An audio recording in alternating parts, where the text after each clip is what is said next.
तो नमस्कार दोस्तों, स्वागत है आपका आर्थिक अपडेट में।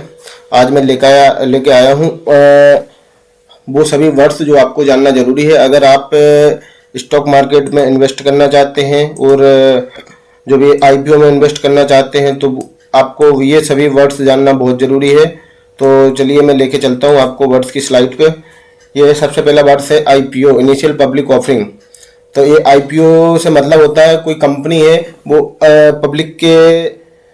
पब्लिक को ओनर बनाना चाहती है अपने कंपनी के इस कुछ शेयर्स का, तो वो आईपीओ लेके आती है, जिसको अपन आईपीओ बोलते हैं, इनिशियल पब्लिक ऑफरिंग।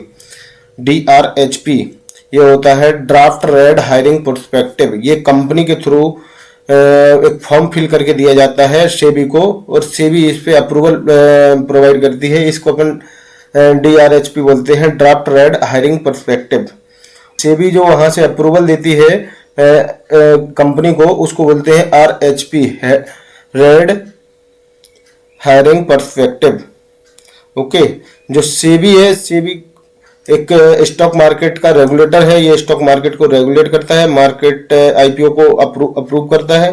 किसी कंपनी को स्टॉक मार्केट में लिस्ट होना है तो वो आईपीओ लेके आता है और आईपीओ को सेबी अप्रूव करता है। इशू प्राइस, ये वो साइज है जो किसी कंपनी को आईपीओ लेकर आते हैं तो उनको कितना पैसा चाहिए, ये वो साइज, वो प्राइस है। ओके, इस प्राइस की कंपनी शेयर जनरेट करती है या रेज करती है।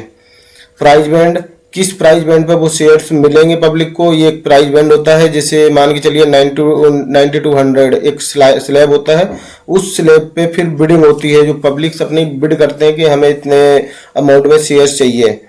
लॉट साइज वो मिनिमम एक नंबर होता है जो आपको कम से कम एक लॉट ऑर्डर करना रहता है, तो उस लॉट में कितने शेयर्स आपको लेना पड़ेंगे, उसका जो साइज होता है उसको लॉट साइज बोलते हैं। सब्सक्रिप्शन, टोटल कितना सब्सक्राइब किया गया है, कितने नंबर ऑफ टाइम सब्सक्राइब किया गया है आईपीओ, ये वो सब्सक्रिप्शन है। ओवर सब्सक्रिप्शन, अगर आईपीओ कोई उसके शेयर्स जितने उसने रेज किए हैं उससे ज़्यादा सब्सक्राइब होता है, उसको बोलते हैं अपन over subscription. QIB, qualified institutional buyers, ये बिग इन्वेस्टर होते हैं, जैसे लाइक अपन समझ सकते हैं बैंक, म्यूचुअल फंड, FII होता है foreign institutional investor. NII, non institutional investor, ये एक इंडिविजुअल इन्वेस्टर होते हैं बट ये हाई नेटवर्थ वाले होते हैं, इनको अपन NII कहते हैं। रिटेल इन्वेस्टर, ये स्मॉल इंडिविजुअल इन्वेस्टर होते हैं। और एंकर इन्वेस्टर, ये वो इन्वेस्टर होते हैं जो कंपनी को आईपीओ के पहले पैसा प्रोवाइड करते हैं या कंपनी में इन्वेस्ट करते हैं आईपीओ लाने के पहले, उसको अपन एंकर इन्वेस्टर कहते हैं। और जो बुक बिल्डिंग प्रोसेस है, ये प्राइस डिस्कवरी मेथड है। ये लिस्टिंग वो डेट है जिस दिन आपको शेयर्स स्टॉक मार्केट में लिस्ट होते हुए दिखाई देंगे। ओके, और रिफंड अगर आपने बिडिंग की है तो आपका अमाउंट है जो वो डिडक्ट तो नहीं होता है, लीन हो जाता है अमाउंट, तो वो रिलीज होता है, उसको अपन रिफंड कहते हैं। ASBA, ये एक प्रोसेस है जिससे आपका अमाउंट बैंक में ब्लॉक होता है। ओके, डीमेट अकाउंट, ये वो अकाउंट है जिसमें आपको शेयर्स क्रेडिट होंगे। लॉक इन पीरियड, ये वो पीरियड है जिसमें आप शेयर्स को सेल नहीं कर सकते हैं। मार्केट में लिस्टिंग के बाद अगर कोई कंपनी रखती है कि 2 दिन तक कोई भी पब्लिक है जो शेयर्स को सेल नहीं कर सकती है। ऑफर फॉर सेल, ये एग्जिस्टिंग जो कंपनी के शेयर होल्डर हैं उनको अगर कुछ पैसा अपना निकालना है तो उसको अपन ऑफर फॉर सेल बोलते हैं।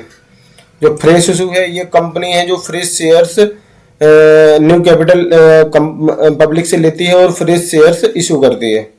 Under writer, institutional guarantee IPO subscription. Merchant banker, ये उसको कहते हैं जिस बैंक में अपना जो अमाउंट है उस बैंक में जाके डिडक्ट होके जाता है। डिडक्ट होके मतलब ब्लॉक होके उस अमाउंट के लिए, जब डिडक्ट होके तब जाता है जब आपको अलॉटमेंट हो जाता है। ओके, बेसिस ऑफ अलॉटमेंट, ये अलॉटमेंट किस प्रकार हुआ है, ये उसका डॉक्यूमेंट है जो आपको अलॉटमेंट के बाद कंपनी लेके आती है। लिस्टिंग प्राइस, ये वो प्राइस है जिस प्राइस पे आपको शेयर्स मार्केट में लिस्ट होते हुए दिखाई देंगे, फिर आप उसको शेयर करें, सेल करें या होल्ड करें, ये आपकी मर्जी है। ओके दोस्तों, तो इस प्रकार मैंने सभी वर्ड्स कवर किए हैं। आप चाहें तो अगर आपको किसी वर्ड्स में डाउट है तो आप कमेंट कर सकते हैं और मैं उस वर्ड का आपका रिप्लाई कर दूंगा। ओके, थैंक यू दोस्तों, धन्यवाद, जय हिंद।